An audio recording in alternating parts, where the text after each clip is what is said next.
6letou dcerou jsme právě dojížděli večeři v rodinném útulku, když na parkoviště pomalu vjel černý sedan. Vystoupila z něj starší žena, nakoukla do okénka a náhle se zastavila, jako by ji něco šokovalo. O chvíli později vešla dovnitř, podívala se přímo na mě a zeptala se, proč nebydlíte ve svém domě na Cedar Ridge Drive. Ano, odpověděla jsem, zamrkala jsem na ní. V jakém domě? Nezvýšila jsem hlas. Nehádala jsem se. Prostě jsem si zavolala.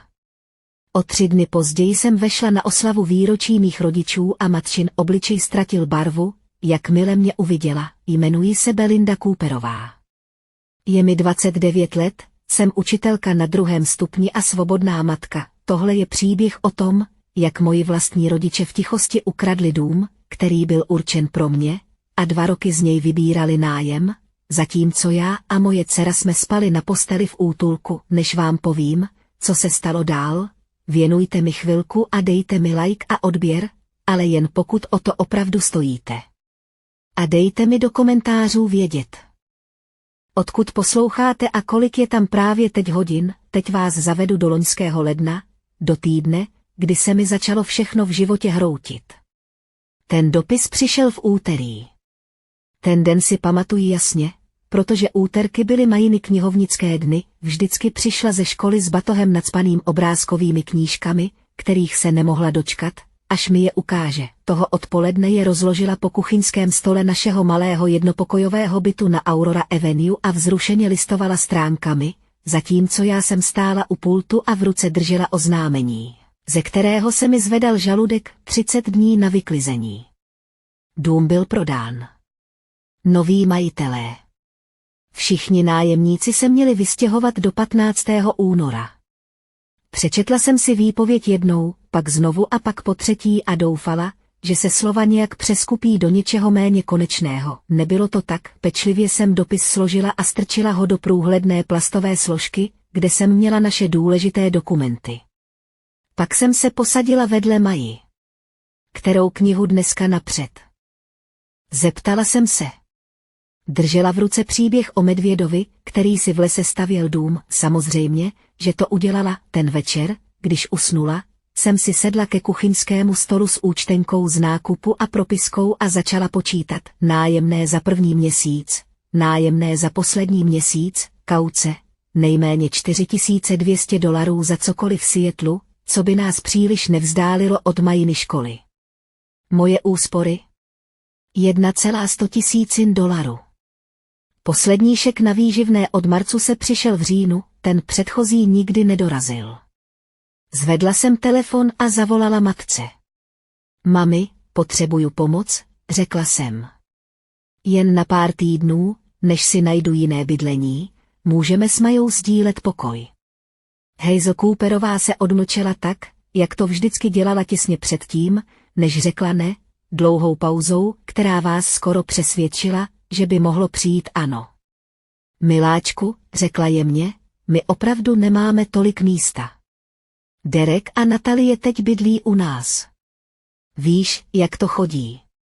Derek, můj starší bratr, 33letý, pracující na plný úvazek v logistice, jeho žena Natalie prodávala nemovitosti. A přesto nějak pohodlně bydleli v domě mých rodičů se 4 ložnicemi. Mohla by Maja zůstat aspoň u tebe, než to všechno vyřeším. Zeptala jsem se. To by nebylo fér vůči Derekovým dětem. Nehádala jsem se. Nikdy jsem to nedělala. Dobře, mami, řekla jsem tiše, stejně jako jsem to říkala celý život. Zavěsila jsem. O 3 dny později jsme se s Majou ubytovali v rodinném útulku Hope Harbor na Lake City Way se 2 kufry a jejím plyšovým medvědem jménem Kapitán. Pracovnice při příjmu mi podala list s pravidly a číslem našeho pokoje. Na chodbě to páchlo jako průmyslové bělidlo smíchané s něčími zbytky špejet. Zářivka nad našimi dveřmi neustále bzučela. Vysoký elektrický bzukot, který jsem následující 2 měsíce slyšela ve spánku. Maja se na mě podívala. Tohle je hotel, mami. Je to dočasné, zlato. Musela jsem tomu věřit. V pokoji byly kovové palandy s tenkými, vinylem potaženými matracemi. Maja okamžitě vylezla na horní palandu a usmála se.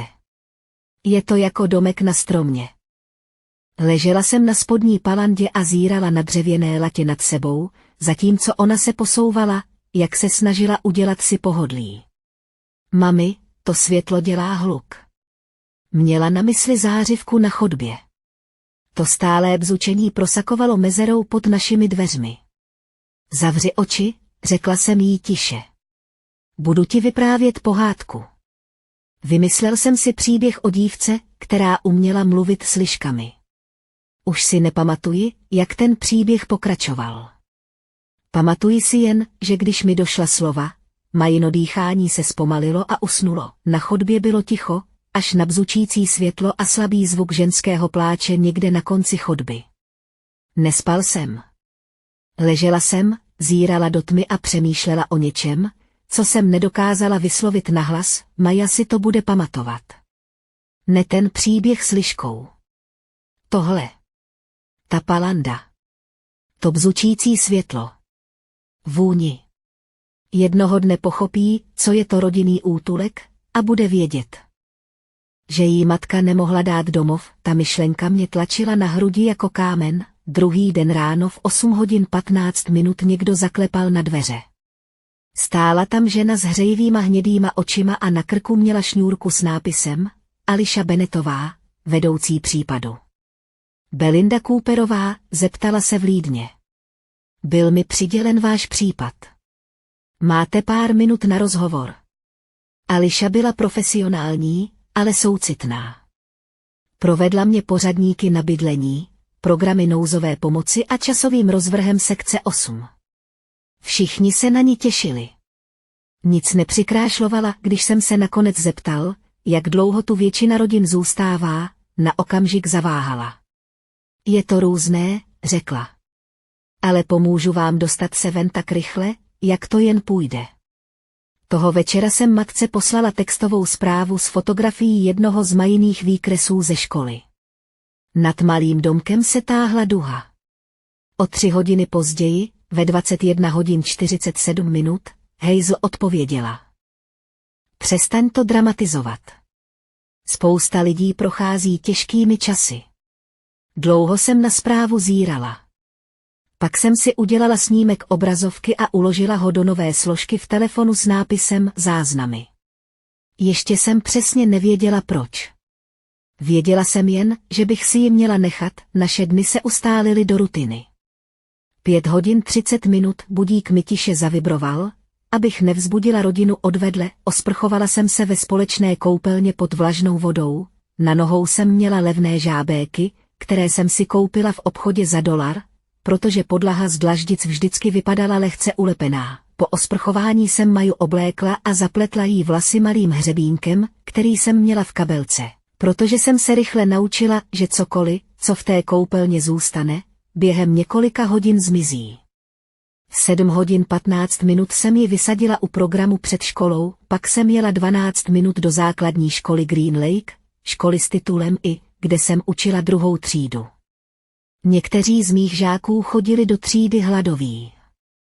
Takže jsem měla na stole šuplík plný mísli tyčinek, celý den jsem učila, ve 4 hodiny jsem vyzvedla Maju a v 5 hodin jsme byli zpátky v útulku Hope Harbor Family Shelter. Každý večer Maja kreslila.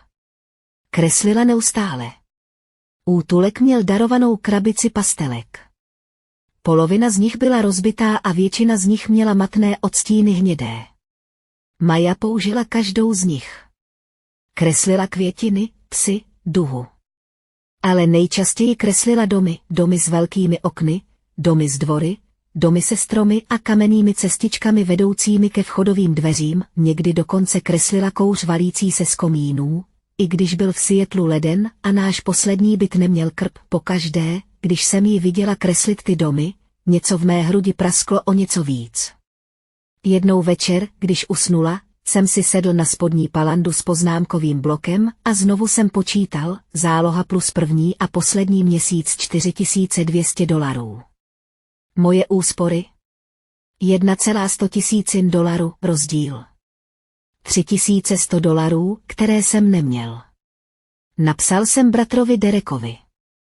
Můžeš mi pomoct se zálohou? Vrátím ti to do 6 měsíců. Odpověď přišla druhý den ráno. Promiň, sestřičko, ale zrovna teď máme málo peněz. Máma říká, že bys měla požádat o sekci 8. Chvíli jsem na zprávu zírala, pak jsem otevřela Instagram. Obrazovku zaplnil Derekův nejnovější příspěvek. Fotka z brusu nové Toyoty Sequoia, stříbrný lak se leskl pod sluncem. Titulek byl vylepšený. Hashtagů požehnaně neodpověděla jsem na jeho zprávu. Místo toho jsem si udělala screenshot příspěvku, přidala ho do složky se záznamy v telefonu a šla mi přečíst pohádku na dobrou noc. 3 týdny poté, co jsme se přestěhovali do útulku, přišla Hazel Cooperová na návštěvu. Přišla s igelitovou taškou napěchovanou starým oblečením po Derekových dětech, košilemi se zašpiněnými límci, džíny obnošenými na kolenou a zářivým úsměvem určeným pro personál recepce.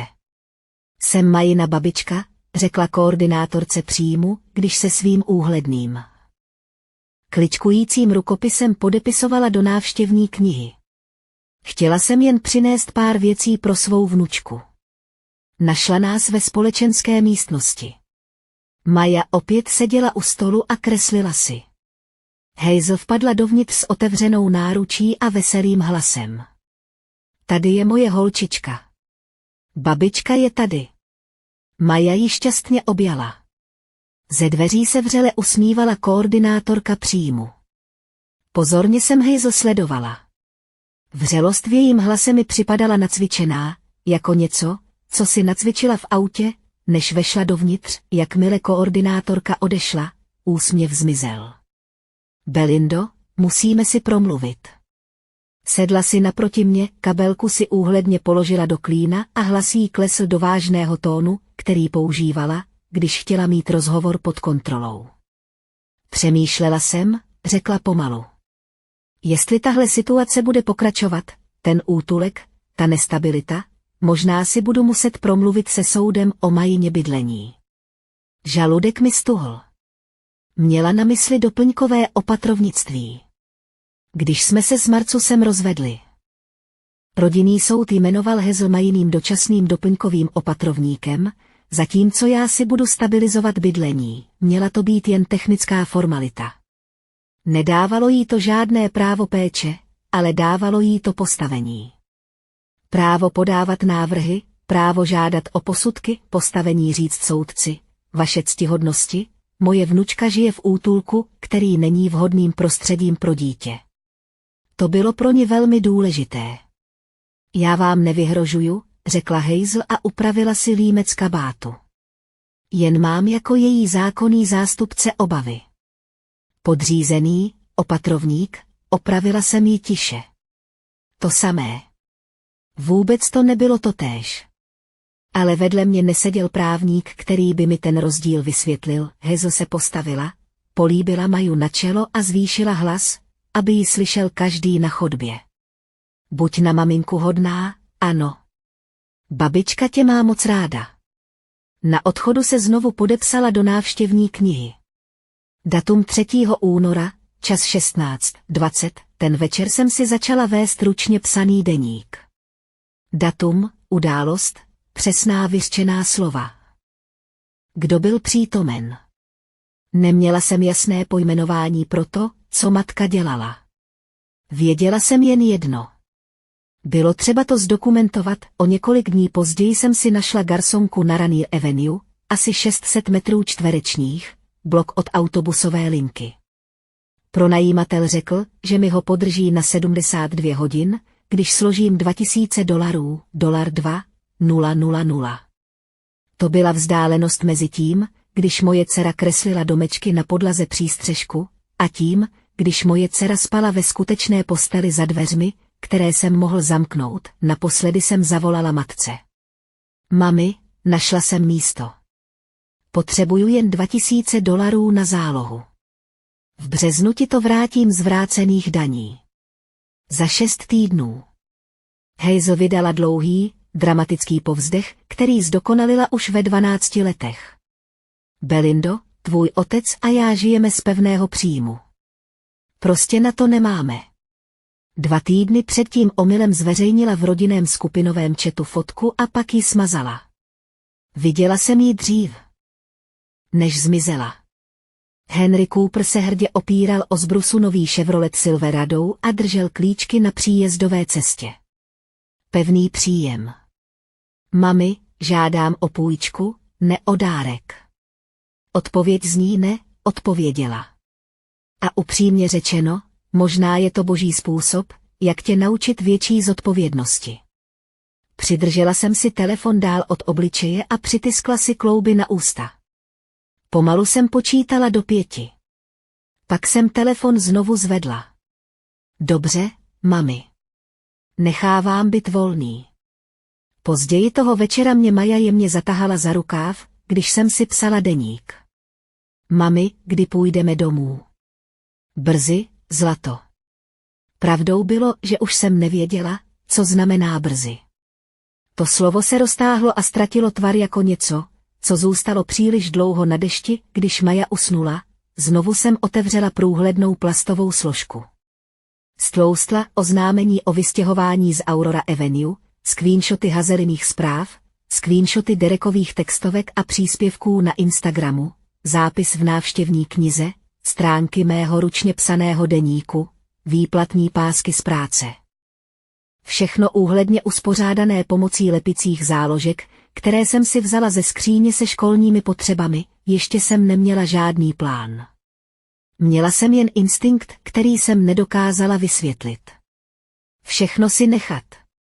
Zavřela jsem složku a zasunula ji pod matraci. V tu chvíli jsem se domnívala, že mi došly všechny možnosti. Myslela jsem si, že tohle je teď prostě můj život. Neustálé hučení světla na chodbě, vinilová matrace pod mými zády, slovo dočasné, které v mé mysli pomalu tvrdlo v něco trvalého. Takový byl můj život, myslel jsem si, že takhle to teď prostě bude. Mýlila jsem se, protože o 3 dny později vjel na parkoviště útulku černý sedan a všechno, čemu jsem o své rodině věřila, se roztříštilo jako dlaždice narážející do talíře. Bylo sobotní odpoledne, společenská místnost slabě voněla rajčatovou polévkou z konzervy a vlhkou vlnou z něčího kabátu sušícího se přes opěradlo židle. Maja a já jsme seděli u našeho obvyklého stolu. Ona si zase kreslila, já jsem předstírala, že známkuju papíry, a přitom jsem ve skutečnosti zírala na zůstatek na účtu v mobilu. V tom jsem uslyšela, jak se venku zavřely dveře auta. Oknem jsem uviděla černý Lincoln Town Car, takové auto, které nikdy nezajíždělo na parkoviště rodinného útulku Hope Harbor. Vystoupila z něj starší žena, měla nakrátko ostříhané bílé vlasy. Na sobě měla kašmírový kabát velbloudí barvy. Pohybovala se pomalu, ale s nezaměnitelným cílem. Tak, jak se pohybují lidé, kteří se už pro něco rozhodli, došla k hlavnímu vchodu a podívala se přes sklo, její oči prohlédly místnost. Prošly kolem nástěnky plné letáků potravinových bank a právních poraden, kolem řady vysokých židlí, kolem ženy skládající prádlo v rohu, až se zastavili na mě, zastavila se a já taky. Babičku jsem neviděla skoro 2 roky. Vypadala hubenější, než jsem si ji pamatovala. Měla kratší vlasy, ale oči, bystré šedomodré oči, kterým nikdy nic neuniklo, měla úplně stejné, vešla dovnitř. Pomalu přešla místnost. Podívala se na Maju, pak na mě. Pak směrem k našim otevřeným dveřím, odkud byla vidět palanda, a nakonec se vrátila k mému obličeji. Belindo, hlas se jí zlomil na druhé slabice. Co tady děláš? Babička, zašeptala jsem. Posadila se vedle mě a vzala mě za ruce. Prsty se jí třásly. Pak položila otázku, která mi rozdělila svět. Proč nebydlíš ve svém domě na Cedar Ridge Drive? Zeptala jsem se, místnost se naklonila. Zářivky nad námi bzučely hlasitěji, jako by mi ten zvuk vlezl přímo do lebky. V jakém domě? Margaret Langfordová se na mě zadívala. Oplatila jsem jí pohled, Maja vzhlédla od svého výkresu a řekla, ahoj. Tak, jak zdraví 6leté děti.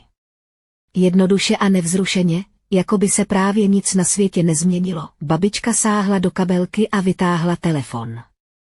Otevřela dokument a otočila displej směrem ke mně. Uviděla jsem své jméno. Viděla jsem adresu a viděla jsem slova neodvolatelný svěřenský fond a příjemce Belinda Cooperová s datem před 2 lety. Svěřenecká smlouva. Na dům, který mi právně patřil. Dům, který jsem nikdy neviděla, nikdy jsem ho nepodepsala a nikdy jsem o něm ani neslyšela. Nerozumím tomu, řekla jsem tiše. Margaret se stáhla čelist. Já taky ne, odpověděla. Ale mám to v úmyslu. O několik minut později nám Ališa Bennettová přinesla kávu a papírové kelímky a tiše zavřela dveře do malé zasedací místnosti, aniž by se jí někdo musel ptát. Dobří manažeři případů rychle čtou situace, stačil jeden pohled na můj obličej, jeden pohled na babiččinu tvář a pochopila, že potřebujeme soukromí. Držela jsem hrnek, ale ani jsem se nenapila. Po smrti vašeho dědečka, začala, jsem většinu nemovitostí prodala. Pár jsem si jich nechala. Jednou z nich byl dům se 3 ložnicemi na Cedar Ridge Drive. Odmlčela se. Koupila jsem ho, protože jsem chtěla, abyste tam s Majou bydleli. Vysvětlila, že založila rodinný fond Langfordových a jako jediného příjemce uvedla mě. Dům byl můj, volný a čistý, bez hypotéky. Svěřenecké dokumenty jsem dala Hazel, řekla opatrně. Protože je to moje dcera. Důvěřovala jsem jí. Hrudník se mi sevřel. Tvoje matka mi řekla, že ses nastěhovala loni v dubnu. Poslala mi fotky kuchyně, říkala, že si pověsila nové záclony. Cože, zeptala jsem se, moje matka mi nikdy záclony nedala. Moje matka mi nikdy nedala adresu. Říkala, že jsi šťastná, pokračovala Margaret tiše, že Maja miluje dvorek. Puls mi bušil v zubech. Babi, řekla jsem pomalu, do toho domu jsem nikdy nevkročila. Ještě před 60 vteřinami jsem ani nevěděla, že existuje. Margaret položila šálek s kávou na stůl. Její ruka už byla pevná. Když znovu promluvila, její hlas se změnil. Byl klidný, přesný hlas ženy, která 40 let vedla realitní kancelář a přesně věděla, jak vypadá podvod. A co, zeptala se opatrně, vám o mě Hazel řekla. Zdálo se, že se podlaha opět naklonila. Chtěla si mít prostor, že si po dědečkově smrti přerušila kontakt, že už o nás nechceš slyšet. To je pravda. Odpověděla, Margaret se zamračila. Změnila jsem si telefonní číslo, když jsem se přestěhovala do Bellevue, řekla. Nové číslo jsem dala tvé matce. Odmlčela se. Jen vaší matce. V místnosti zavládlo ticho. Řekla mi, že jsi v Kalifornii, zašeptala jsem. V domě s pečovatelskou službou. Margaretiny rty se mírně skřivily, ale úsměv měl ostré hrany. Je mi 78, Belindo. Bydlím 12 mil odsud a poslední 2 roky jsem posílala narozeninová přání na toto poštovní směrovací číslo v domnění, že dorazí k tobě domů. Znovu otevřela telefon a vytáhla sérii textových zpráv od Hazel. Belindě se ten dům líbí, mami. Moc ti děkuju. Majin pokoj je vymalovaný na žluto, její oblíbená barva. Pod zprávami byla fotografie. Světlá kuchyně, modré závěsy, na lince miska s ovocem, Margaret otočila telefon směrem ke mně. Poznáváš tuhle kuchyň? Nepoznala, protože nebyla moje. Později, když Gerald Whitfield spustil zpětné vyhledávání obrázků, jsme se dozvěděli, že fotografie pochází z webové stránky Homestaging, stáhnutý a oříznutý obrázek, aby vypadal osobně. Matka si pro mě vytvořila celý fiktivní život se záclonami a mísami s ovocem a po kouskách ho předávala babičce, zatímco můj skutečný život se odehrával na vinylové matraci pod bzučící zářivkou. Margaret se na mě znovu podívala. Tak kdo v tom domě poslední 2 roky žil? Neodpověděla jsem. Nemusela jsem. Obě jsme to už věděli, ten večer jsem z parkoviště u útulku zavolala matce. Maja byla uvnitř s Alicií a vybarvovala si u stolu, únorový vzduch mi prořízl kabát, když jsem stála vedle budovy.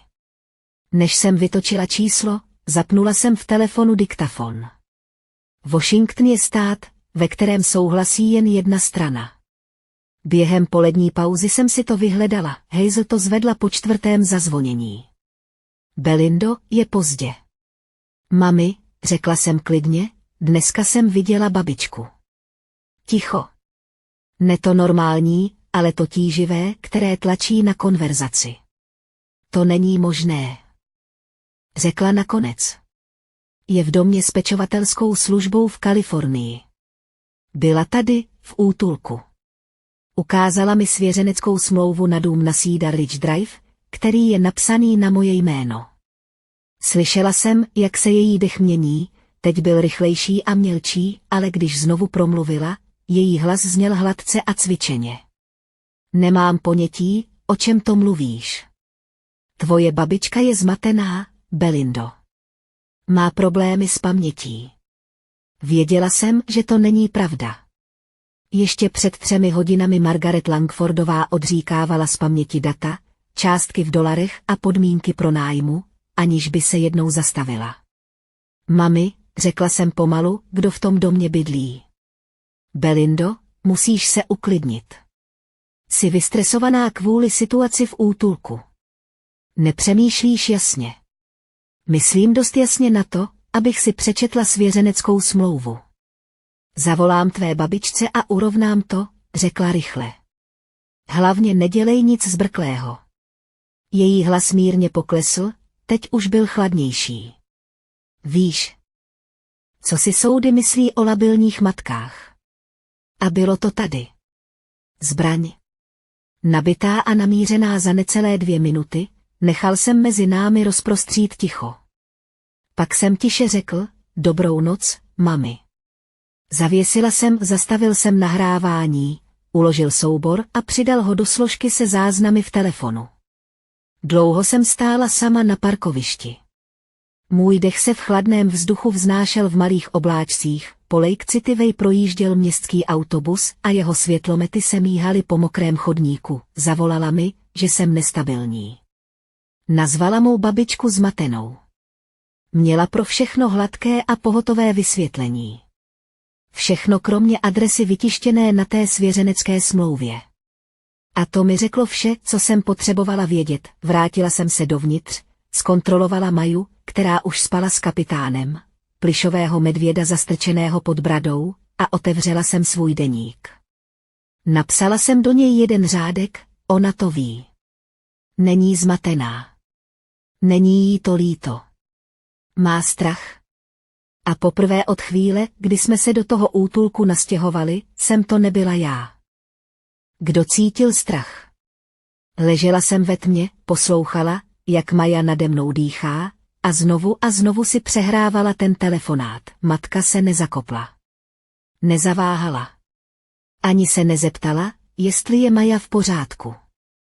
Prostě všechno popřela s nacvičenou lehkostí, jako by ten okamžik nacvičovala už roky, a mě v hlavě pořád kroužila jedna myšlenka, kolikrát už to udělala. Kolikrát jsem jí uvěřila, aniž bych o tom pochybovala. Zažili jste někdy ten okamžik, kdy se ukázalo, že člověk, kterému jste nejvíce věřili, vám lže nejdéle? Pokud ano, řekněte mi to v komentářích. Ráda bych věděla, že nejsem jediná, nemohla jsem usnout, a tak jsem udělala to, co dělám vždycky, když se mi myšlenky odmítají usadit. Vrátila jsem se zpátky. Přemýšlela jsem o letním táboře. Derek jezdil každý rok do tábora Tamuk, do toho s jezerem a lanovým centrem, zůstala jsem doma a pomáhala Hazel uklízet dům, protože, jak říkala, někdo musí Belindě pomáhat. Derek potřebuje zkušenosti. Bylo mi 9 let. Přemýšlela jsem o autě. Derek dostal k 18. narozeninám ojetou Hondu. Když mi bylo 18, Hazel mi řekla, najdi si práci, zlato. To je ten pravý dar. Zasmála jsem se, protože jsem si myslela, že si dělá legraci. Nedělala, přemýšlela jsem o vysoké škole, byla jsem přijata na Oregonskou státní univerzitu s částečným stipendiem. Jsi si jistá, že si můžeš dovolit zbytek? Zeptala se Hazel. Derek zanechal studia na komunitní vysoké škole v polovině druhého semestru. Hledá sám sebe, řekla Hazel všem, vzpomněla jsem si na svou svatbu, malý obřad na dvorku, který jsme si s Marcusem zaplatili sami. Moji rodiče nepřispěli ničím, protože šetřili na Derekovu svatbu. Derek ani s nikým nechodil. Přemýšlela jsem o svém rozvodu. 3 dny poté, co Marcus odjel, jsem zavolala Hazel a zeptala se, jestli by mi nepomohla se zaplacením advokáta. Musíš to zvládnout sama, Belindo, řekla. Nemůžeme tě pořád zachraňovat. Nikdy mě nezachraňovala. Ani jednou. O 2 roky dříve, když se Derek rozváděl se svou první ženou, zaplatila Hazel jeho právníkovi v plné výši $2400. Dokonce o tom na den díků vzdání řekla celé rodině a prezentovala to jako ušlechtilou oběť. Když jsem ležela na lůžku v útulku, konečně se mi vyjasnil vzorec. Nikdy nešlo o peníze. Nikdy nešlo o prostor. Vždycky byly peníze pro Dereka. Pro Dereka bylo vždycky místo, odpověď byla ne, jen když jsem se ptal já, a tak to bylo, co si pamatuji. Nebyl jsem černá ovce. Byla jsem ta neviditelná dcera, která existovala jen proto, aby rodinný portrét vypadal kompletní. Druhý den ráno mi Margaret zavolala a požádala mě, abych přijela k ní domů do Bellevue. Alicia se nabídla, že zůstane s Majou v útulku. Pracovala půl dne a říkala, že jí to nevadí. Myslím, že viděla, že se mi za očima něco posouvá, a chtěla se ujistit, že mám prostor tomu čelit. Margaretin dům byl skromný řemeslnický dům v klidné ulici lemované stromy, nijak honosný. To byl vždycky její styl. Ve dveřích mě přivítala s již nalitým čajem. U jídelního stolu seděl muž. Belindo, tohle je Gerald Whitfield, řekla. 23 let byl advokátem tvého dědečka. Včera večer jsem mu volala. Geraldovi táhlo na 60, měl šedivý plnovous a byl klidný tak, jak bývají klidní lidé, kteří celý život čtou smlouvy. Podal mi ruku a otevřel koženou složku.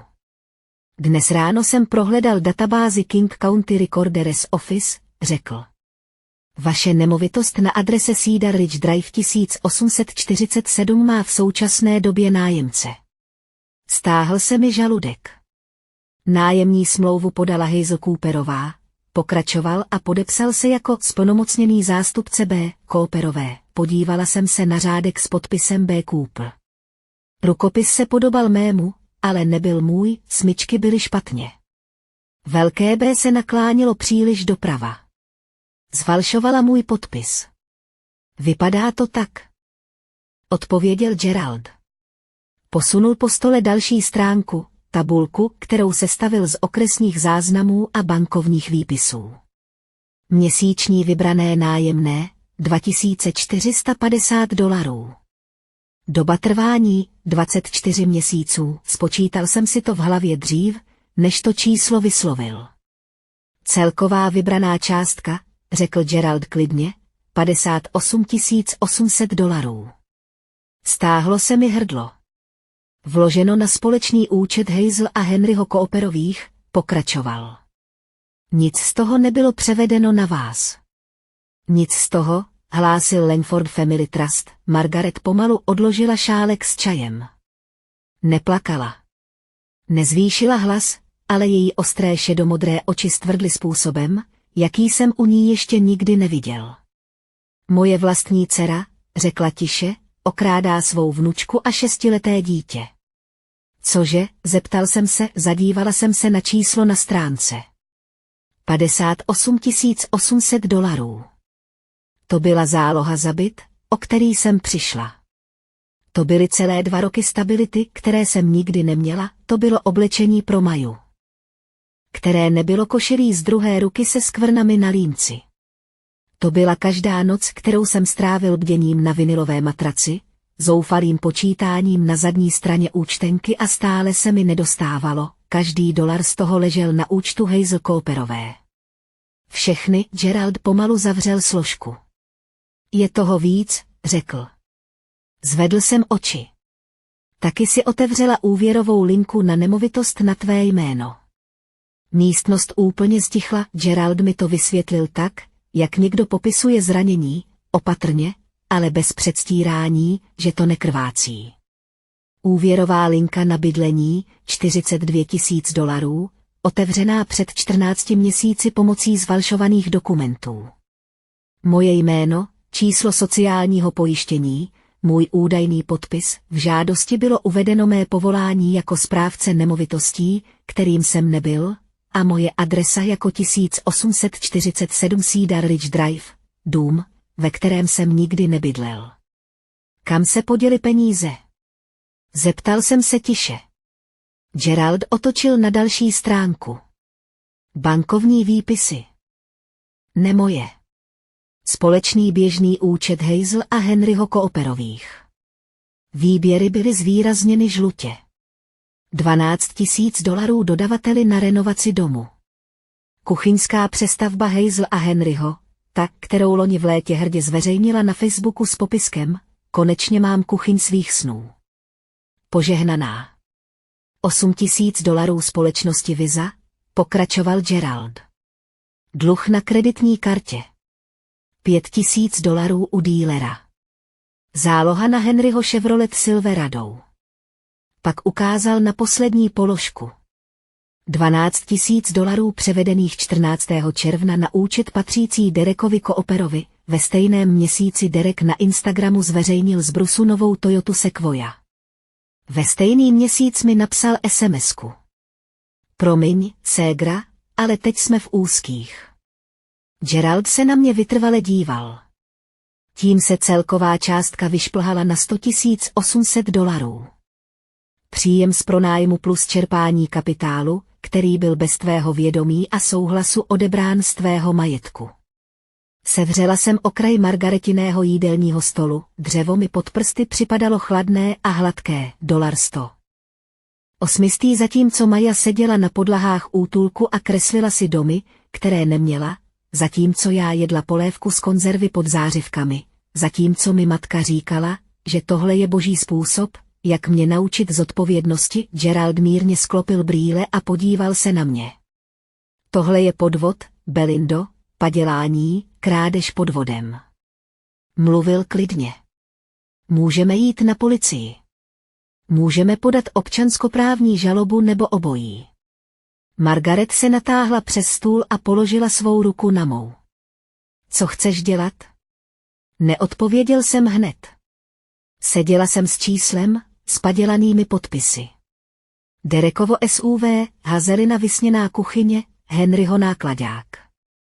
To všechno postavené na domě, který mi darovala babička, aby moje dcera měla domov. Nakonec jsem tiše řekla, chci, aby moje dcera měla svůj dům. A pak jsem se rozloučila. Můj hlas byl pevný. Chci, aby se mi vrátil každý $1. A chci, aby přede všemi věděli. Co přesně udělali? Margaret jednou přikývla. Gerald zvedl pero, ten večer jsem se vrátil do útulku a vytáhl spod matrace průhlednou plastovou složku. Byla už tlustá. Teď bylo třeba, aby se z ní stal kufřík, zašla jsem do obchodu s dolary a koupila si modrý 3kroužkový pořadač, jedinou barvu, kterou měli, a balíček rozdělovačů se záložkami. Když Maja usnula, sedla jsem si na spodní palandu a začala ho sestavovat po jednotlivých částech. Záložka 1. Důvěra. Margaret mi dala ověřenou kopii z Geraldovy kanceláře. Reliéfní pečeť, notářsky ověřená. Každá stránka parafovaná, moje jméno vytištěné zřetelně černým inkoustem. Datum 23. dubna, o 2 roky dříve, karta 2, záznamy o nemovitostech, vyhledávání v okresním rejstříku s uvedením čísla 1847 Cedar Ridge Drive, podání o pronájmu, dokumenty o půjčce na bydlení, karta 3, padělaná nájemní smlouva, B. Cooper, psaná písmem, které nebylo moje, opravňující k nájemní smlouvě, kterou jsem nikdy neviděl. Sub 4. screenshoty, Hazeliny SMSky. Přestaň to dramatizovat, spousta lidí prochází těžkými časy. Derekova zpráva, promiň, sestřičko, jsme teď v úzkých. Derekův příspěvek na Instagramu, SUV, popisek, požehnaný. Fotka, kterou Hazel omylem zveřejnila v rodinném chatu. Henry držící klíčky od svého nového auta, každý obrázek označený časovou značkou, každý uložený soubor, karta 5, nahrávka v telefonu. Hazelin klidný a nacvičený hlas, jak babičku nazývá zmatenou a mě nestabilní a přitom se nenuceně zmiňuje o soudu. Karta 6, deník mého útulku. Každý záznam datovaný a časově označený, Hazelina návštěva, její výhrůžka o opatrovnictví, návštěvní kniha, kterou podepsala. Druhý den Gerald přidal další 2 dokumenty. Výsledky zpětného vyhledávání obrázků, které dokazovaly, že fotografie kuchyně, kterou Hazel poslala Margaret, je stokový obrázek převzatý z webové stránky o zkrášlování domů. A notářsky ověřené místopřísežné prohlášení Alicie Bennettové potvrzující, že Belinda Cooperová a její nezletilá dcera Maya Cooperová jsou od 17. ledna obyvatelkami útulku Hope Harbor Family Shelter. V místopřísežném prohlášení se rovněž uvádělo, že jsem zodpovědný a spolupracující rodič a že dcera je v bezpečí, zdravá a je o ní řádně postaráno. Když jsem skončila, seděla jsem tam a držela v klíně svazek. Byl těžší, než jsem čekala, tohle nebyla pomsta. Pomsta je hlasitá, emotivní, chaotická. Tohle bylo něco jiného. Tohle byla dokumentace a já byla učitelka. Psaní papírů a shromažďování důkazů vždy patřilo k mé práci. Věděl jsem, jak důkazy uspořádat. Gerald Whitfield mě ve středu ráno odvezl na Cedar Ridge Drive. Vzal jsem si osobní volno v práci a řekl jsem v kanceláři, že mám schůzku, což technicky vzato nebyla lež. Ulice byla klidná a obytná, po obou stranách se tyčily břízy, ještě holé po zimě, ale na jejich špičkách se začínala objevovat slabá zeleň. Domy byly starší řemeslnické domy s krytými verandami a strmými střechami, taková čtvrť, kde se lidé cítí dobře, když nechávají kočárky na schodech před domem. Číslo 1847 stálo za bílým plotem. Malá předzahrádka se táhla směrem k chodníku.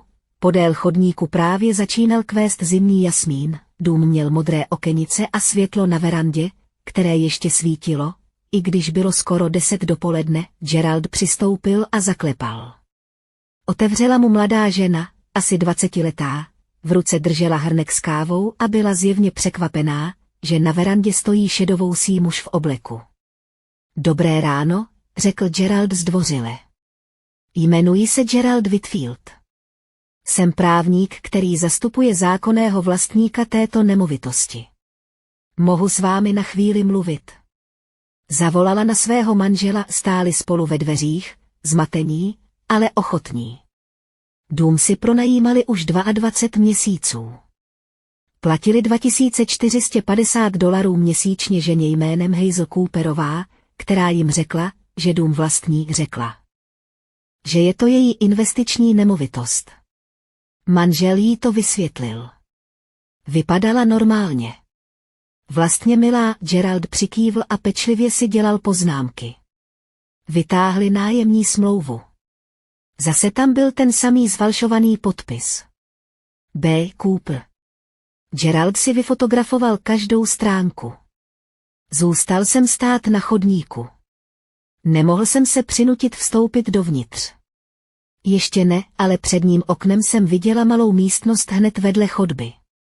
Ložnici. Prázdnou až na vestavěné police pod oknem. Měla přesně tu správnou velikost pro dvojlůžko, malý sušicí stůl a poličku na knihy, pokoj, který jsem si pro Maju představovala každý večer poslední 2 roky, aniž bych věděla, že už existuje. Na dvorku, viditelném přes plot, visela na velkém dubu houpačka z pneumatik. Nájemník nám řekl, že tam byla, když se nastěhovali. Maja by tu houpačku milovala. Líbilo by se jí všechno v tom domě, odvrátila jsem se, než mi začaly téct slzy, když jsme se vraceli k autu, Gerald už tiše mluvil do telefonu. Nájemníci spolupracují, řekl. I oni jsou tady oběti.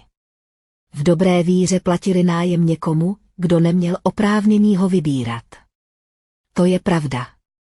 Ukončil hovor a podíval se na mě. Dáme jim řádnou výpověď. 60 dní. Uděláme to podle předpisů. Podle předpisů. Držel jsem se těch slov, jako se držíte zábradlí, když stoupáte po schodech. Nejste si jisti, jestli to zvládnete. Druhý den odpoledne Gerald všechno rozložil na Margaretin jídelní stůl. Poznámkový blok, očíslovaný seznam, pero, které stálo nejspíš víc než můj týdenní nákup.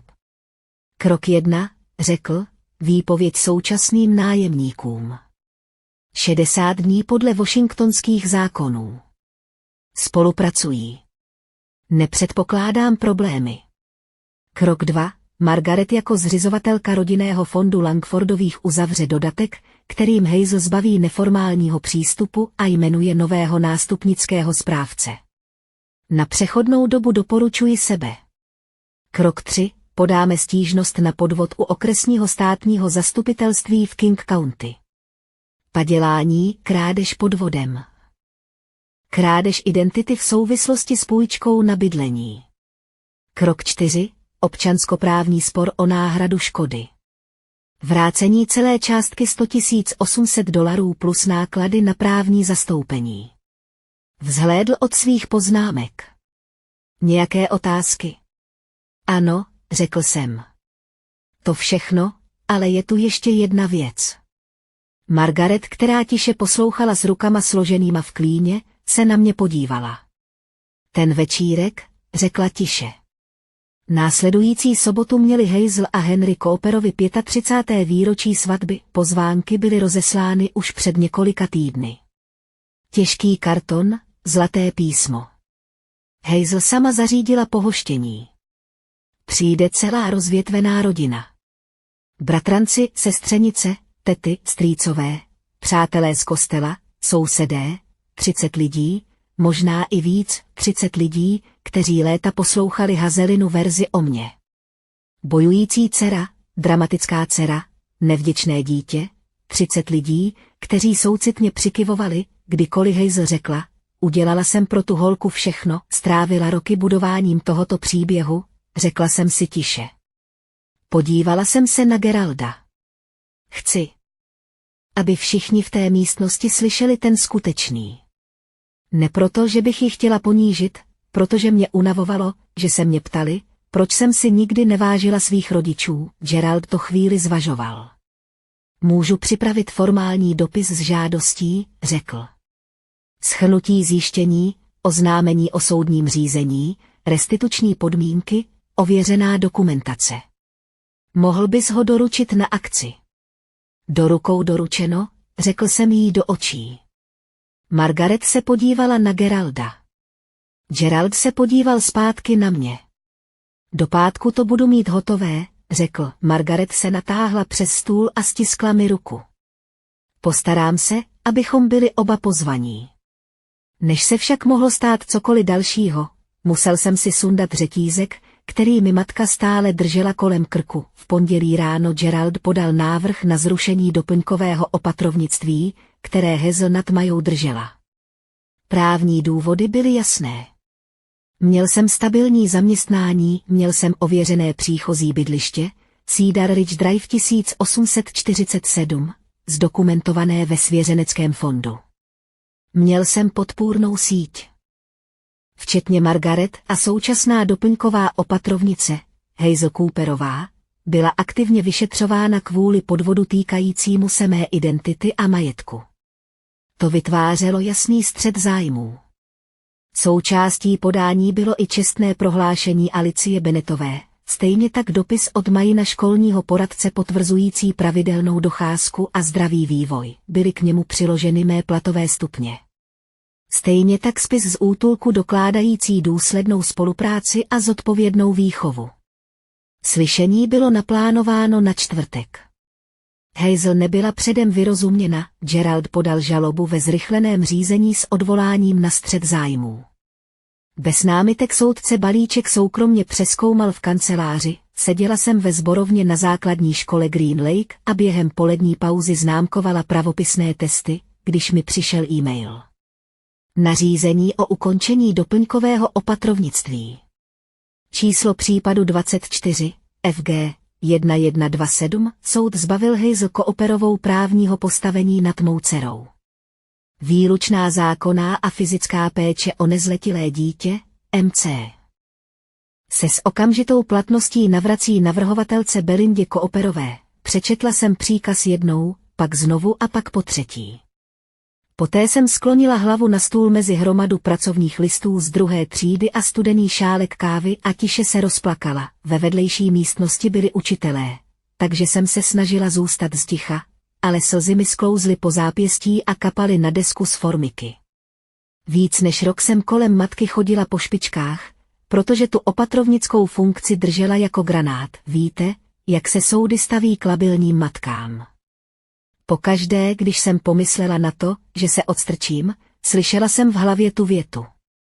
Teď už ne, než zazvonilo, utřela jsem si obličej, umyla si ruce na záchodě pro zaměstnance, vrátila se do třídy a strávila odpoledne výukou dlouhého dělení pro 22 sedmiletých dětí. Ten večer mi Gerald Whitfield poslal e-mailem konečnou verzi ověřeného dopisu.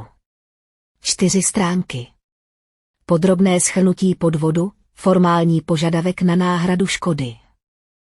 Upozornění na probíhající soudní řízení byl vytištěný na firemním hlavičkovém papíře a zapečetěný uvnitř bílé obálky s červeným razítkem. Doporučená zásilka, držel jsem obálku v rukou. Nevážila skoro nic. V sobotu večer už bude mít mnohem větší váhu. Margaret přišla do útulku v pátek. Do návštěvní knihy se podepsala stejným způsobem jako Hazel před několika týdny, rozdíl byl v tom, že tahle návštěva byla opravdová. Maja se zpočátku styděla. Schovávala se mi za nohu a pokukovala kolem mě tak, jak to dělala s cizími lidmi, což Margaret svým způsobem stále byla. Když byli naposledy v jednom pokoji, byly May sotva 4 roky.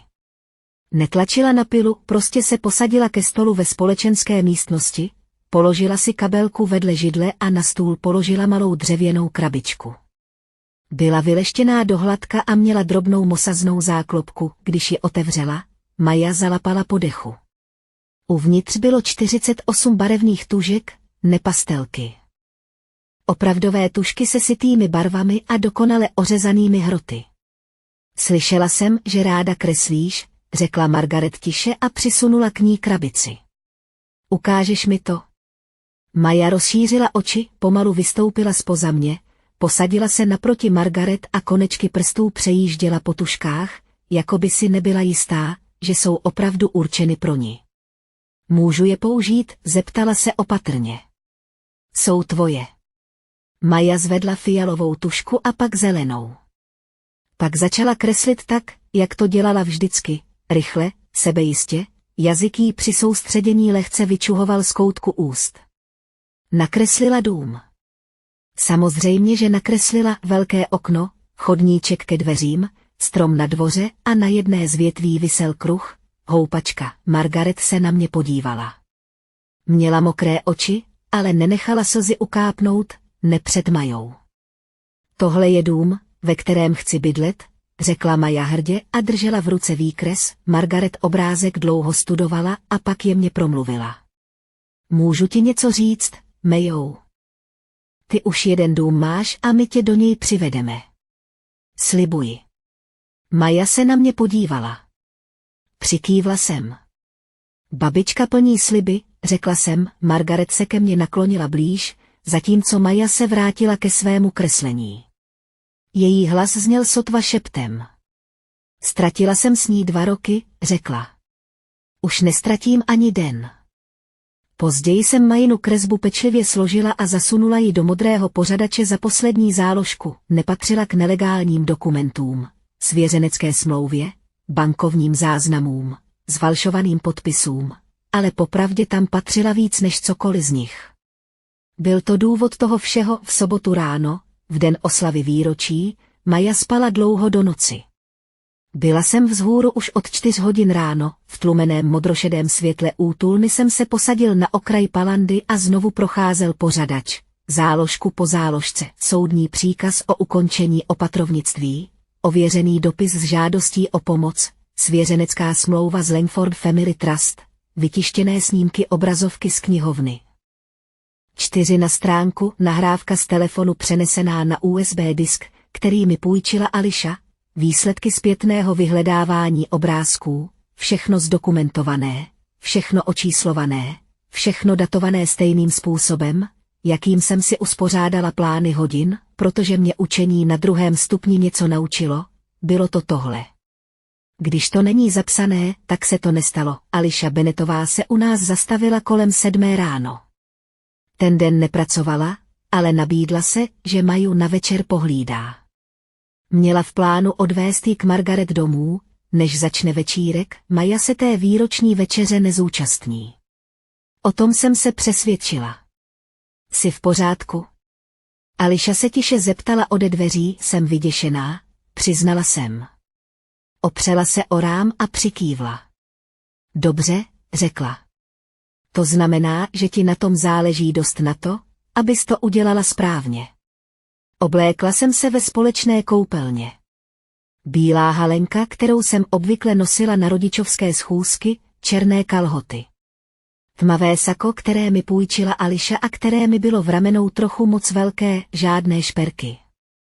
Žádný make-up, kromě napůl použité rtěnky, kterou jsem našla na dně kabelky. Podívala jsem se na sebe do zrcadla nad umyvadlem, na ženu stojící ve vypůjčených šatech v koupelně útulku.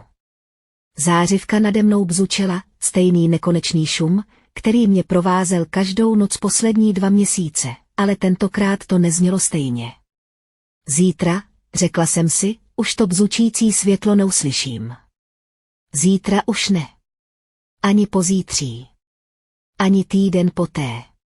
A byla bych někde jinde, někde se zdmi, které patřily nám, a dveřmi, které se zamykaly zevnitř, ale nejdřív tu byl dnešní večer. Strčil jsem modrý pořadač do tašky, zapnul ji a vrátil se do našeho pokoje.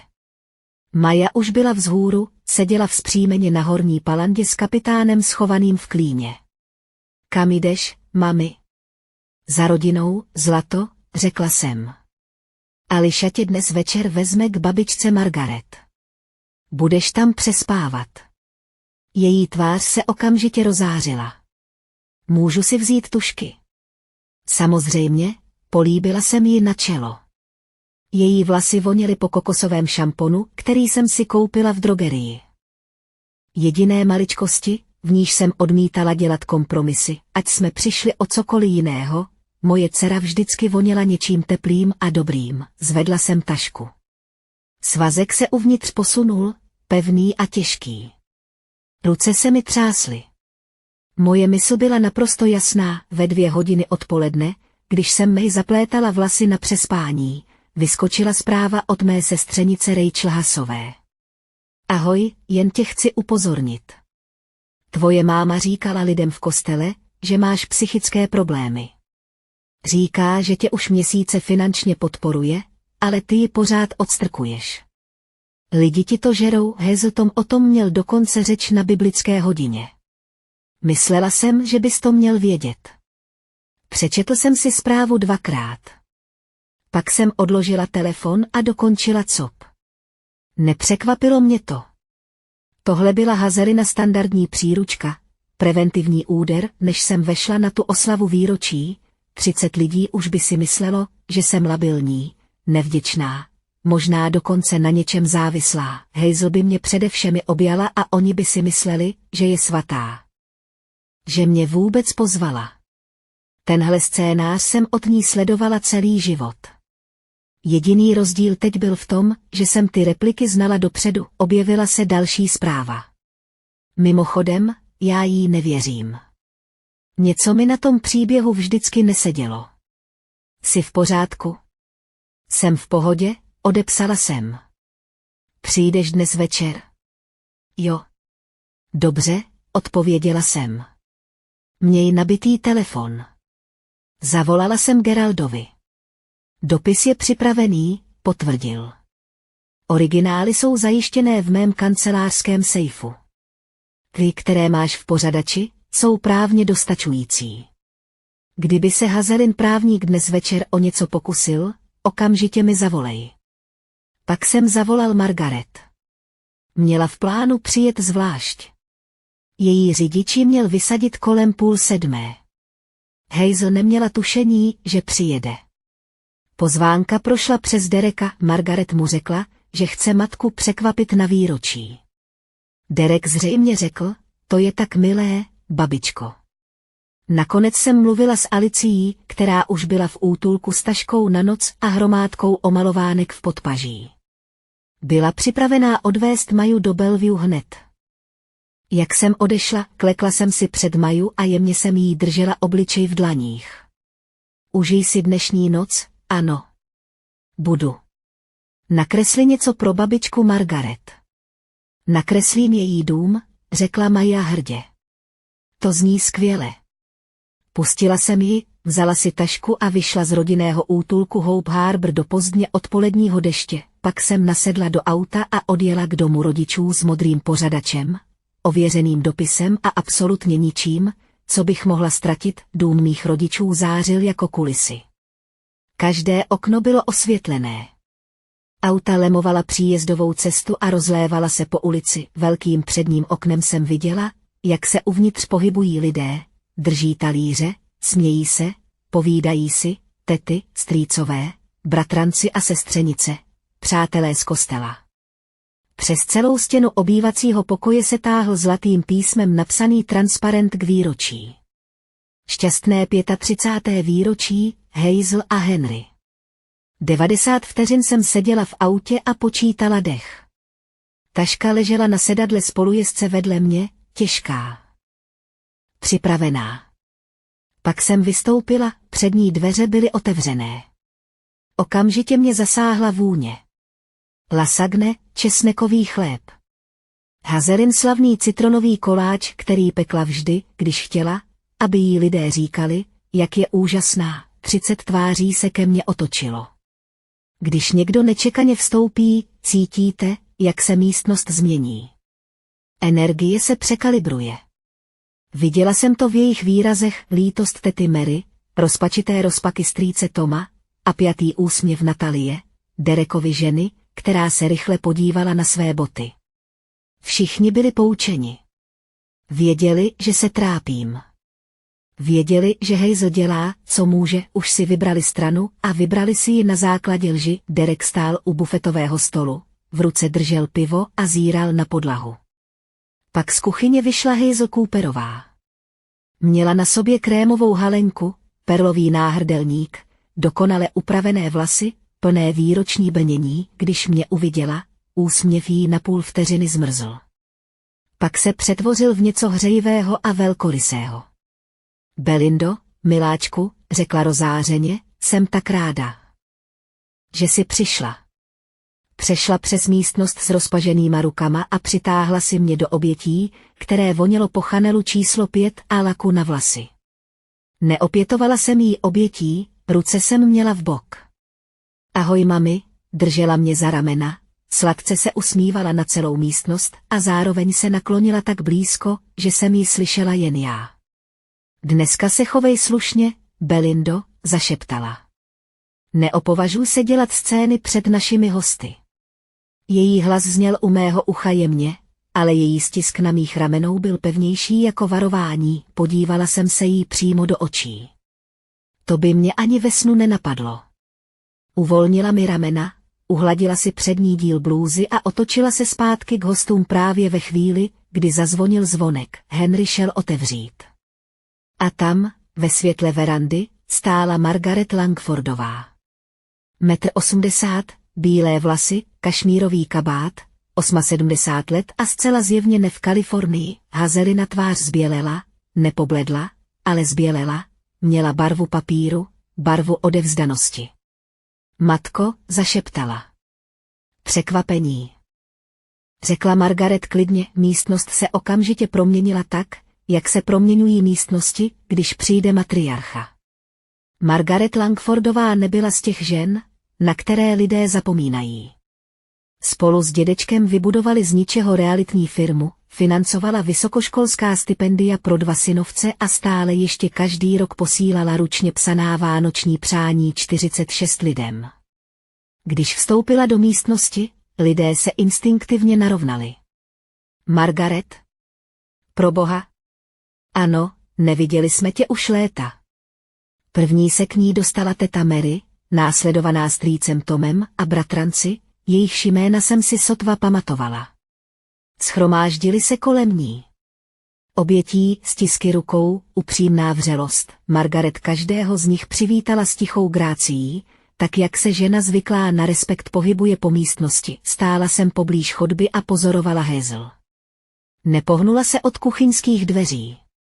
Její ruka svírala rám. Klouby jejich prstů zbledly, Margaret se konečně prodrala davem a zastavila se před dcerou. Lehce Hazel objala. Jednou rukou ji objala kolem ramen a zdvořile poplácala po zádech. Hazel, řekla. Vypadáš dobře. Jak to jde? Hazelin hlas zněl příliš jasně. Mami, to je ale překvapení. Myslela jsem, že si je tedy, nevěděla jsem, že si je v Kalifornii. Margaret hladce dokončila. Usmála se. Ne, loni jsem se přestěhovala zpátky do Bellevue. Pak se otočila k pokoji a stále se usmívala. Hazel ti to neřekla. Několik lidí se rozpačitě podívalo směrem k matce. Hazel se zasmála, krátkým, křehkým zvukem. Asi jsem se o tom zapomněla zmínit. Margaret přijala sklenici vody od Henryho, který vypadal, že by raději kopal díru na dvorku. Posadila se do křesla u bufetového stolu. Místnost se kolem ní pomalu znovu usadila, pak se tónem někoho, kdo vede nezávaznou konverzaci, zeptala, tak co, navštívil někdo z vás Belindin dům na Cedar Ridge Drive? Ten, který jsem jí dala. Místnost stichla, nedramatické ticho, zmatené ticho, takové, kdy se lidé po sobě podívají, jen aby si potvrdili, že slyšeli správně. Hazel rychle přešla místnost. Mami, nemluvme dnes večer o nemovitostech, řekla. Je to večírek. Margaret se napila vody. Samozřejmě, řekla lehce. Prostě jsem předpokládala, že to všichni vědí. Ten dům jsem pro Belindu a Maju koupila před 2 lety. 3 ložnice, krásná ulice. Podívala se na mě přes místnost. Belindo, líbí se ti tam? Všechny hlavy v místnosti se otočily ke mně, pak k Hazel a pak zase ke mně. Nic jsem neřekla. Nepotřebovala jsem to. Ticho dělalo své. Hazel se na krku od límečku krémové blůzky vkradl rudý ruměnec, po místnosti se začalo rozléhat tiché šumění. Lidé čekali na vysvětlení, Hazel otevřela ústa. Ale já jsem se postavil dřív, než stačila naplnit vzduch další lží. Když už s tím babička začala, řekla jsem klidně, myslím, že si všichni přítomní zaslouží slyšet pravdu. Můj hlas zněl pevně. Ani nevím jak, protože mi tep bušil tak silně, že jsem ho cítila v konečcích prstů, ale po 2 měsících polikání ticha v útulku jsem skončila. Nikdy jsem v tom domě nebyla, pokračovala jsem. Ještě před týdnem jsem ani nevěděla, že existuje. Šumění okamžitě ustalo. Hazel vykročila směrem ke mně. Belindo, přestaň. Jsi zmatená. Byla jsi ve velkém stresu. Nejsem zmatená, mami. Místo abych se dívala na ni, upírala jsem oči na pokoj, o tom domě jsem se dozvěděla, protože babička vešla do rodinného útulku Hope Harbor, kde jsme s Majou poslední 2 měsíce žili. 30 tváří. 30 strnulých výrazů. Teta Mary si zakryla ústa, strýčkovi Tomovi skutečně poklesla čelist. Vždycky jsem si myslela, že ta věta je jen metafora. Očividně to byla skutečnost. Útulek, zašeptal jeden z Hazeliných přátel z kostela. Ano, řekla jsem jasně. Útulek pro rodiny Hope Harbor na Lake City Way. Maja a já jsme tam od 17. ledna. Ahoj, odpověděla jsem. Patrové postele, společné koupelny, polévka z konzervy k večeři. Odmlčela jsem se na tak dlouho, aby se obraz v místnosti usadil. Mezitím, pokračovala jsem, dům, který pro nás babička koupila, ten, který mi s důvěrou dala máma, je už 2 roky pronajatý. Henry se prudce zvedl z pohovky. To stačí, Belindo. Podívala jsem se na něj. Jeho tvář byla jasně červená. Jeden tlustý prst mířil přímo na mě, univerzální gesto muže, který nemá argumenty, ale za to spoustu hlasitosti. Posaď se, tati, řekla jsem tiše. Ještě jsem neskončila. Nesedl si, ale ani mě znovu nepřerušil. Máma si ten dům pronajala na základě zfalšované nájemní smlouvy, pokračovala jsem. Moje jméno, můj podpis, ani jedno jsem nedala. Na nájemném vybrala $58 800. Taky si na nemovitost vzala půjčku $42 000. Také na mé jméno, také bez mého vědomí. Nechal jsem poslední číslo jasně dopadnout do místnosti. Celková vybraná částka je $100 800. Číslo jsem vyslovil pomalu. Chtěl jsem, aby viselo ve vzduchu. Chtěl jsem, aby každý z přítomných pocítil jeho tíhu. Všechno to bylo uloženo na společný bankovní účet mámy a táty, řekla jsem, zatímco moje dcera seděla na podlaze útulku pro bezdomovce a kreslila si obrázky domů, které neměla. Nikdo se nepohnul. Nikdo nepromluvil. Za hejzl visel transparent se šťastným 35. výročím nakřivo u zdi jako rekvizita z divadelní hry, která se náhle nepovedla. Hejzl se zlomil hlas. To je lež. Zoufale se otočila k Margaret. Mami, řekni jim, že lže. Margaret opatrně položila sklenici s vodou na stůl. Kéž by to tak bylo. Sáhla jsem do tašky. V místnosti bylo takové ticho, že jsem slyšela, jak lasagne tiše bublají v cateringovém tácu na příborníku. Za mnou jednou zavibroval něčí telefon. Později jsem se dozvěděla, že Rachel už začala psát své sestře. Hned mi zavolej, vytáhla jsem bílou obálku. Červené razítko s ověřenou zásilkou zářilo pod stropním osvětlením. Tohle, řekl jsem klidně, je formální dopis s požadavkem, který vypracoval advokát Gerald Whitfield, zastupující mě i rodinný fond Langfordových. Opatrně jsem obálku položila na stůl mezi citronový dort a vyhýbavé tulipány z obchodu s potravinami. Obsahovala ověřenou kopii svěřenecké smlouvy, v níž jsem uveden jako jediný beneficient 1847 Cedar Ridge Drive, kopii nájemní smlouvy, kterou jste podepsal s použitím zfalšované verze mého podpisu, bankovní záznamy, podle nichž bylo na váš účet za 24 měsíců uloženo $58 800 nájemného, a výpisy z úvěru na bydlení, podle nichž bylo na můj majetek s použitím falešných dokumentů čerpáno $42 000. Každou položku jsem vyjmenoval stejně, jako bych svým žákům 2. stupně četl známkovací rubriku. Klid. Přesně. Ani slovo nazmar a nakonec, pokračoval jsem, oznámení potvrzující, že bylo podáno oznámení o podvodu u okresního státního zastupitelství v King County. Hazel zírala na obálku. Ani se jí nedotkla. Ruce jí strnule visely po stranách. Prsty měla zkroucené a třásly se jí. Henryho ústa se mírně pootevřela, ale nevyšla z nich žádná slova, pak jsem naposledy sáhla do tašky a vytáhla z ní jeden list papíru. Je tu ještě tohle. Zvedla jsem ho, aby ho všichni viděli. Soudní příkaz vydaný minulý čtvrtek, kterým se ruší vaše doplňkové opatrovnictví nad Majou s okamžitou platností. Opatrovnictví duše bylo navráceno mně, to byl okamžik, kdy se konečně zlomila. Ne peníze, ne obvinění z podvodu, ale opatrovnictví. Vodítko, které mi držela na krku přes rok. Tohle nemůžeš udělat, zašeptala Hazel. Její hlas ztratil hladkou sebejistotu. Teď zněl tence, obnaženě až syrově. Jsem tvoje matka, podívala jsem se na ni.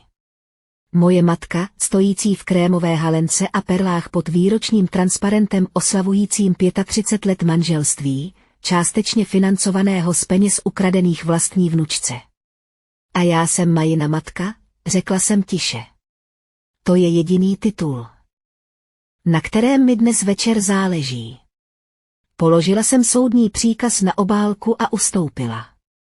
Měla si 2 roky na to, abys udělala správnou věc. Měla si 2 roky na to, abys mi předala klíč od toho domu.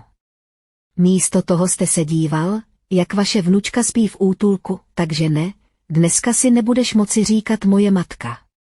Místnost nedýchala, bylo to horší. Prostě jen vstřebávala pravdu. 30 lidí stojících v obývacím pokoji vyzdobeném k oslavě vstřebávalo skutečnost, že žena, která upekla citronový dort, ukradla dům vlastní dceři. Hazel se rozplakala, ne ten tichý, ale dramatický, takový, který se obrací ven a hledá publikum. Přitiskla si obě ruce na hruď a rozhlédla se po místnosti. Vidíte to, řekla roztřeseně. Vidíš, co mi dělá v den našeho výročí. Po tom všem, co jsem pro ně udělal, jsem ji vychoval. Obětoval jsem jí všechno. Otočila se k tetě Mary. Mary se ani nepohnula. Podívala se směrem ke strýci Tomovi. Tom hleděl do podlahy, Henry se postavil před Hazel jako štít. Tahle rodina se rozpadá kvůli tobě, Belindo, vyštěkl. Vždycky musíš všechno točit kolem sebe. Neodpověděla jsem mu. Místo toho jsem se otočila k Rachel, která stála u police s knihami a v ruce držela telefon. Rachel, řekla jsem klidně, nevadilo by ti přečíst něco nahlas. Podal jsem jí telefon, který už byl otevřený v albu snímků. Rachel se podívala na displej. Očima skenovala zprávy, pak začala číst nahlas, zřetelně a soustavně, jako když někdo čte svědectví u soudu. Textová zpráva od Hazel Cooperové, 24. ledna, 21 hodin 47 minut. Přestaň to dramatizovat. Spousta lidí prochází těžkými časy. Místnost viditelně strnula, Rachel přelétla prstem. Textová zpráva od Hazel Cooperové, 1. února, 11 hodin 12 minut. Odpověď zní ne. A upřímně řečeno, možná je to boží způsob, jak ti říct. Abys byla zodpovědnější. Hazel se vrhla dopředu. Tohle je vytržené z kontextu. Rachel četla dál. Textovka od Dary Cooperové, 28. ledna, 8 hodin 3 minuty. Promiň, sestřičko, jsme teď v úzkých. Máma říká, že by se směla přihlásit do 8. sekce. Rachel pomalu sklonila telefon a podívala se přímo na tetu. Byli jste na Hazel napjaté. Naklonila displej směrem do pokoje.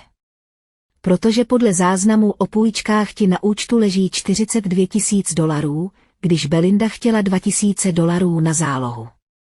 Hazel se zoufale otočila k Margaret. Teď už byly slzy opravdové, ale pořád to nebyly ty pravé. Ani lítost, ani stud. Slzy někoho, kdo sleduje, jak se jeho příběh hroutí v reálném čase. Mami, prosím, řekla, můžu ti všechno vysvětlit. Bylo to jen nedorozumění. Margaret nezvýšila hlas. Nepotřebovala to. K nedorozumění, řekla klidně. Nepatří zfalšovaný podpis. Citronový koláč ležel na stole nedotčený. Tulipány se ve váze začaly naklánět na stranu a matka stála uprostřed oslavy vlastního výročí obklopená 30 lidmi, kteří se jí už nemohli podívat do očí. Rachel ještě neskončila. Otočila se k rohu místnosti, kde celý večer mlčky stál Derek a v ruce držel stejné pivo. Dereku, řekla, věděl jsi o něčem z toho. Všechny hlavy se k němu otočily, Derekova tvář byla rudá, nerozlobeně rudá, ale přistižená. Rozpačitě se posunul. Neznal jsem podrobnosti, řekl rychle. Jen jsem si myslel, že máma spravuje nějaký majetek pro babičku. Promluvil jsem dřív, než se k tomu dostal někdo jiný. V úvěrových záznamech je uvedeno, že 14. června bylo na váš osobní účet převedeno $12,000 na zálohu na vaše SUV. Toho samého SUV. To, které zveřejnil na Instagramu s popiskem křížek Blest ve stejném měsíci, kdy mi řekl, že mi nemůže pomoci se zálohou. Derek otevřel ústa, zavřel je a pak je zase otevřel. Myslel jsem, že to jsou máminy peníze, řekl slabě. Řekla mi, že to byla půjčka z jejich úspor. Nebyly to její peníze, řekla Margaret klidně ze svého křesla. Její tón byl vyrovnaný a věcný, jako když si někdo prohlíží rozvahu. Bylo to čerpáno z půjčky, která byla podvodně uzavřena na majetek vaší sestry. Nemovitosti, kterou jsem koupila, aby vaše neteř měla domov, ta samá neteř, která spala v útulku. Derek pomalu odložil pivo na krb. Už ho nezvedl, zatímco Tom poprvé od začátku konfrontace promluvil, jeho hlas zněl těžce. Hazel, ručil jsem za tebe. Říkal jsem lidem v téhle místnosti, lidem v téhle rodině, že Belinda je problém, že je nevděčná, že se snažíš, jak nejlépe umíš. Pomalu zavrtěl hlavou. Udělal si ze mě lháře. Teta Mary zašeptala sotva slyšitelně. Tomu nemůžu uvěřit. Okradl si vlastní vnučku. Hazelin klid se konečně roztříštil, ne do výčitek, ale do vzdoru. To není krádež, vykřikla. Její hlas se rozléhal po místnosti. Jsou to rodinné peníze. Dala mi je matka a já s nimi hospodařila tak, jak jsem považovala za nejlepší. Margaret nezvýšila hlas. Dala jsem je Belindě, řekla tiše. Její slova dopadla s naprostou jistotou. Pak dodala, za 78 let jsem se za své vlastní dítě nikdy nestyděla víc. Místnost tu větu zadržela jako zadržený dech, Hazel se rozhlédla po 30 tvářích, které se ještě před několika minutami usmívaly, když krájela dort a připíjela na svou svatbu, po těch samých lidech, kteří léta věřili její verzi událostí. Teď už nebylo nic, žádný soucit, žádná záchrana, nikdo, pro koho by mohla vystupovat, beze slova se otočila a odešla na chodbu ke koupelně. Henry ji následoval a dveře se za nimi zavřely. Transparent k výročí nad bufetem teď visel nakřivo, jeden roh se propadal tam, kde to páska vzdala. Nikdo se neobtěžoval ho opravit. Odešla jsem dřív, než někdo začal uklízet, jel jsem k Margaret domů, zvedl spící Maju z postele pro hosty. Odnesl ji do auta a opatrně ji připoutal s kapitánem zastrčeným mezi ní a bezpečnostním pásem. Nikdy se neprobudila při zpáteční cestě do útulku, poslední cestě tam, říkala jsem si, úplně poslední, dvakrát mi zazvonil telefon.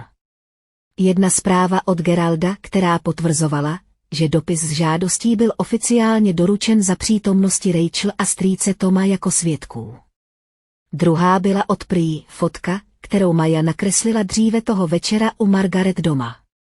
Domeček se žlutými dveřmi a 3 postavičkami na klacku stojícími před nimi. Obě zprávy jsem si uložil, následující týden udělal Gerald to, co dělá vždycky. Přesunul papír pondělí.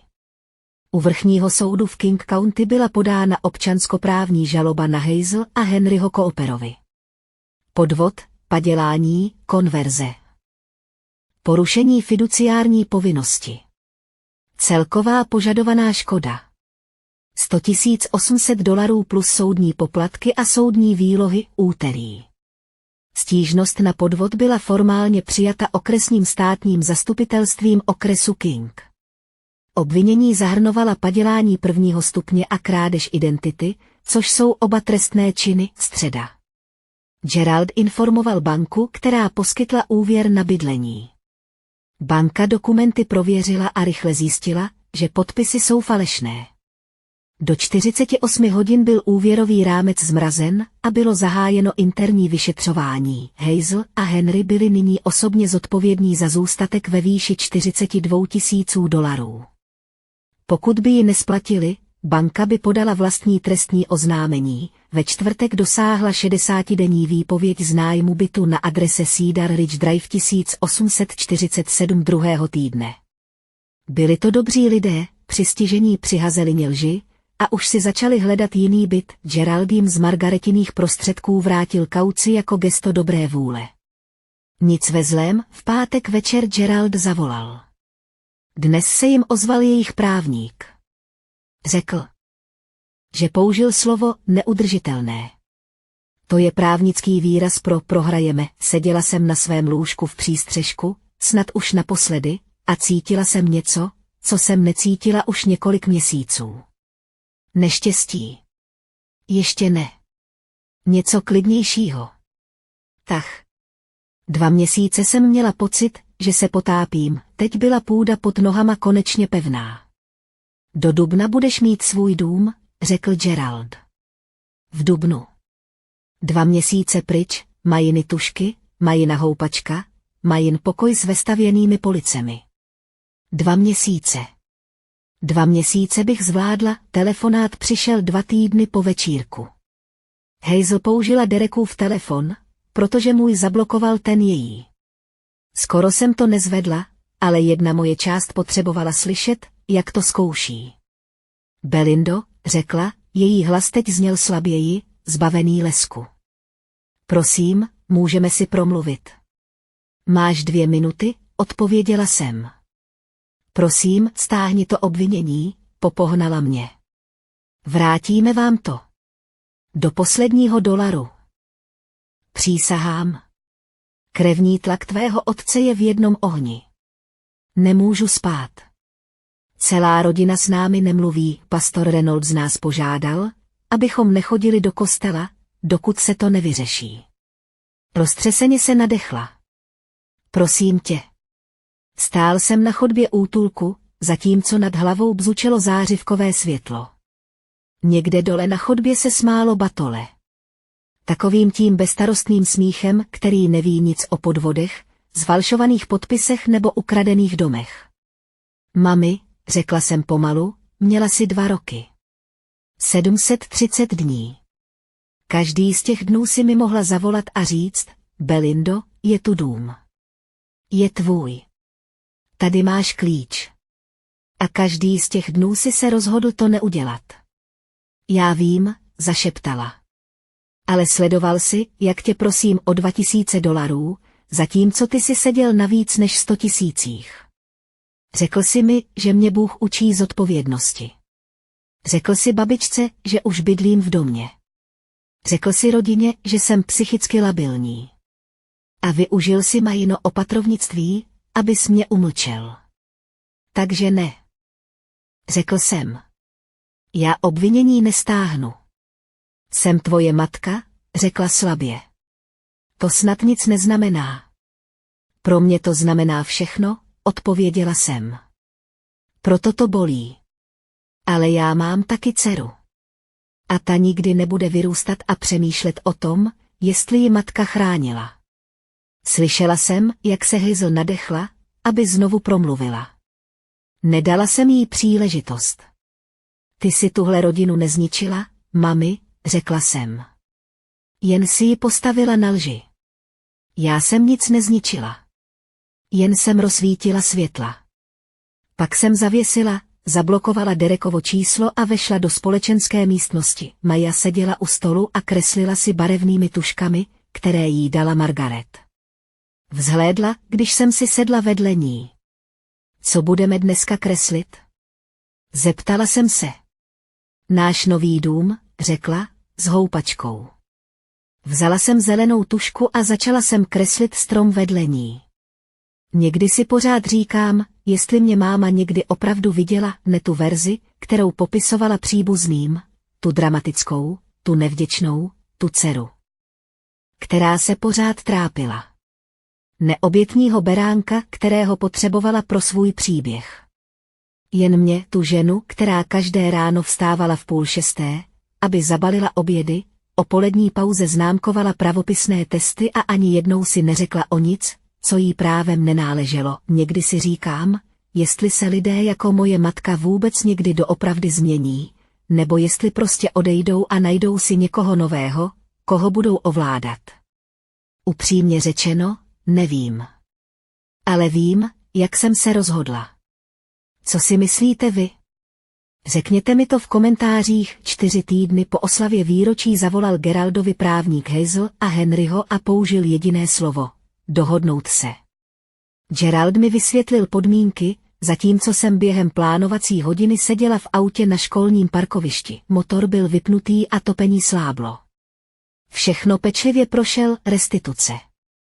Nájemné ve výši $58 800, které mi Hazel sebrala z domu. Bude splácet 36 měsíců. $1633 měsíčně ukládaných přímo na účet spravovaný svěřenským fondem. První splátka by začala do 30 dnů, půjčka na bydlení. Hazel a Henry by splatili bance zůstatek ve výši 42 000 amerických dolarů v plné výši do 90 dnů. Pokud by se jim to nepodařilo, banka by podala vlastní trestní oznámení. Derek. Částka 12 000 amerických dolarů, kterou obdržel, by byla vrácena během 12 měsíců. Americký dolar měsíčně. Žádné prodloužení. Žádné výmluvy, pak Gerald vysvětlil trestní dohodu, okresní prokurátor souhlasil se zmírněním obvinění z padělání z trestného činu na přestupek, ale pouze v případě, že každá platba náhrady bude provedena včas a Hazel dokončí 3letou zkušební dobu s dohledem, nesplácení a obvinění z trestného činu by se vrátilo okamžitě. Pak Gerald přečetl závěrečnou klauzuli. Hazel a Henry Cooperovi uznali plnou odpovědnost za popsané činy a vzdali se jakýchkoliv budoucích nároků na nemovitost na adrese Cedar Ridge Drive 1847. Odmlčel se. Přijímáte tyto podmínky? Podíval jsem se přes přední sklo směrem k budově školy. Ve druhém patře jsem viděl svou třídu.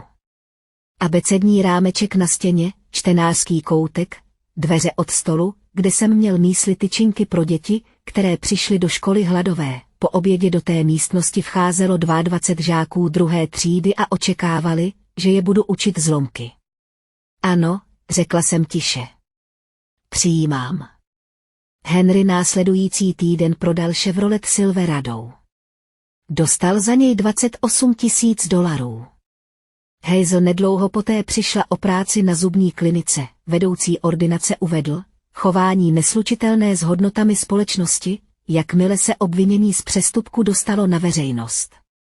Nájemníci v Cedar Ridge Drive se odstěhovali 29. března, jeden den před uplynutím 60denní lhůty, zanechali po sobě houpačku na pneumatikách. Gerald mi ten večer zavolal. Dům je prázdný, řekl.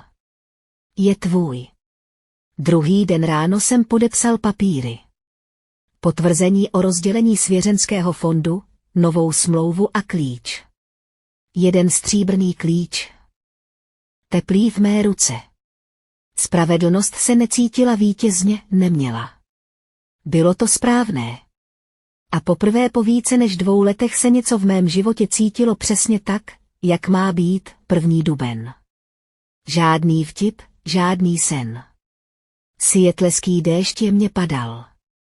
Takový, který zní, jako když někdo jemně šumí na dítě.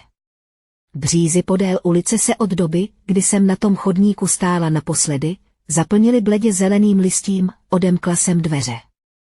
Dům se otevřel do malé haly s podlahou z tvrdého dřeva a věšákem u zdi. Za ním byl obývací pokoj s vestavěnými policemi na knihy a širokým předním oknem, vpravo byla kuchyně, menší než na falešné fotce, kterou Hazel poslala babičce. Ale skutečná. Moje kuchyně. Můj pult. Okno nad dřezem s výhledem na dub na dvorku. Maja se protlačila kolem mě a zastavila se uprostřed obývacího pokoje. Pomalu se otáčela dokola a všechno si prohlížela. Vysoký strop, krb, sluneční světlo pronikající okny, pak přes posuvné dveře zahlédla dvorek. Mami, zalapala po dechu. Je tam houpačka. Vyběhla ven. Nechala jsem ji. Priya dorazila o 20 minut později s krabicemi z útulku. Nebylo jich mnoho, 3 kufry, taška s Majinými výtvarnými potřebami, medvídek kapitán a modrý pořadač, který jsem položila na kuchyňskou linku a rozhodla se, že si ho nechám navždy. Brzy na to přijela Margaret, její řidič vezl krabici s kuchyňskými potřebami, hrnce, talíře, utěrky, rychlovarnou konvici. Na linku položila malou vázu s čerstvými narcisy. Nic neřekla. Nepotřebovala to, Majin pokoj byla malá ložnice vlevo s vestavěnými policemi pod oknem. Přesně takový pokoj jsem si představovala z chodníku. Postavili jsme dvojlůžko, které Margaret objednala, a úhledně rozmístili barevné tušky po polici. Pak jsem vzala kresbu, kterou Maja nakreslila v přístřešku, dům s velkým oknem a houpačkou, a přilepila ji na zeď nad její postelí. Tu noc jsem poprvé po 74 dnech uložila dceru do jejího vlastního pokoje. Přečetla jsem jí příběh o lišce, který jsem vymyslela během naší první noci v útulku. Usnula ještě před koncem. Stál jsem ve dveřích a poslouchal. Žádné bzučení zářivek. Žádné cizí lidi, kteří by plakali na chodbě, žádná vinilová matrace, která by se zavlnila pokaždé, když se někdo pohnul. Jen déšť na střechu. Majin pomalý, klidný dech. Tichý zvuk domu, který se kolem nás usadil, jako by na to čekal. Vešel jsem do svého pokoje, do své postele, do dveří, které se zamykaly zevnitř. Lehla jsem si do tmy a rozplakala se, ale nebyly to slzy z úkrytu, ty, které jsem polikala, aby je Maja neslyšela. Tyhle byly jiné, byly to slzy ženy, která se po dlouhých 2 letech konečně přestala topit. A ticho v tom domě bylo jiné. Ne takové ticho, jaké slyšíte v útulku, kde ticho znamená, že se někdo na konci chodby snaží neplakat. Tohle bylo ticho domova, kde ticho jednoduše znamená, že všichni uvnitř jsou v bezpečí. O 6 měsíců později, v říjnu, se břízy v naší ulici zbarvily do zářivě zlaté barvy a Maja říkala, že vypadají jako svíčky. Začala chodit do 2. třídy na základní škole Fernwood, jen 5 minut chůze odtud. Každé ráno jsem ji doprovázela do školy a každé odpoledne jsem ji potkávala u brány. V pátek přišla domů se složkou plnou kreseb a ty nejlepší jsme lepili na ledničku, dokud lednička sama nezmizela pod vrstvami barev. Margaret mě navštěvovala každou sobotu. Seděli s Majou u kuchyňského stolu s barvičkami a společně kreslili. Margaret byla v kreslení hrozná, což Maju rozesmálo tak, že někdy sklouzla ze židle. Maja jí říkala ona, Margaret mi jí říkala moje umělkyně. Někdy jsem je slyšela, jak si spolu šeptají, zatímco jsem stála ve dveřích kuchyně s hrnkem kávy a prostě jsem vdechovala ten okamžik. V květnu jsem začala s terapií. Prý mi doporučila terapeuta jménem Dr. Kessler, který se specializoval na traumata z rodinného původu. Nešel jsem tam, protože jsem se cítil zlomený, šla jsem tam proto, že jsem chtěla pochopit, proč jsem 29 let říkala, dobře. Mami. A pak jsem se rozhodla, že to tak bude. Odpověď nepřišla najednou. Přicházela pomalu. Tak jako do Seattlu přichází jaro, dlouho šedivé. Pak najednou všechno rozkvete. Hazel a Henry začali včas splácet restituce. Jednou za měsíc jsem zkontrolovala svěřenecký účet, potvrdila vklad a pak zavřela obrazovku. Nakonec prodali dům a přestěhovali se do malého jednopokojového bytu ve východní části Seattlu. Lauren mi to řekla. Necítil jsem uspokojení, necítil jsem lítost. Cítil jsem se jen dobře. Derek mi v srpnu poslal zprávu. 3 krátké řádky. Je mi to líto. Měl jsem to vědět. Měl jsem udělat víc. Četla jsem to, neodpověděla jsem. Možná to někdy udělám. A možná taky ne. Ta volba teď patří mně. Jednoho říjnového večera si Maja kreslila u kuchyňského stolu, zatímco já vedle ní známkovala písemky. Najednou odložila tužku a vzhlédla. Mami, zeptala se, proč jsme tu nebydleli vždycky. Odložila jsem tužku a přemýšlela o tom, opravdu jsem o tom přemýšlela. Jako když dítě položí otázku, která si zaslouží víc než jen rychlou odpověď. Protože někdy chvíli trvá, než najdeš cestu domů, řekl jsem jí tiše. Ale teď jsme tady. A zůstaneme. Spokojeně přikývla a vrátila se ke kreslení. Naklonil jsem se, abych viděl, co kreslí. Byl to opět dům. Náš dům. Ale tentokrát před ním stály 3 postavy, jedna vysoká, jedna malá a za nimi jedna menší s bílými vlasy a širokým úsměvem. Dlouho jsem na tu kresbu zírala. Pak jsem se usmála, takovým tím úsměvem, který vůbec nic neváží. Jestli si z mého příběhu něco odnesete, tak doufám, že je to tohle. Někdy je nejtěžší přijmout pravdu, že lidé, kteří by vás měli chránit, mohou být zároveň těmi, kdo vám nejvíce ublíží. Léta jsem věřila, že udržet mír znamená být dobrou dcerou. Mlčela jsem, říkala jsem, dobře, a přesvědčovala jsem sama sebe, že snášet nespravedlnost je cena za rodinu, ale mlčení zradu neléčí. Pouze ji zakrývá. To, co nakonec změnilo můj život, bylo uvědomění si, že ochrana mého dítěte je důležitější než ochrana lží někoho jiného. Postavit se za sebe nebylo o pomstě nebo hněvu. Šlo o pravdu, odpovědnost a o to, jaký příklad jsem chtěla dát své dceři. Děti se učí, jak vypadá láska, když nás pozorují. Chtěla jsem, aby Lily vyrůstala s vědomím, že úcta, čestnost a bezpečí nejsou žádná privilegia. Jsou to práva. Tento příběh není jen o ztrátě rodiny a nalezení domu. Je o hledání odvahy přestat přijímat to, co je špatné, jen proto, že je to známé. Někdy se zdá, že volba sebe sama je děsivá, zvláště když to znamená porušit staré vzorce. Ale v okamžiku, kdy si zvolíte důstojnost místo mlčení, se vše začne měnit, a někdy je právě tato volba tím, co vás dovede domů. Pokud vás tento příběh nějakým způsobem dojal, věnujte prosím chvilku podpoře kanálu.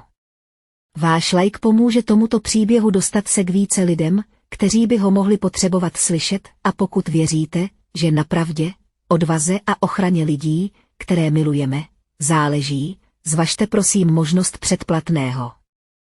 Aby vám neunikl další příběh, budu také moc ráda, když se mi ozvete. Zanechte mi níže komentář a řekněte mi, co si o tom myslíte, kdybyste ten večer na oslavě výročí byli na mém místě.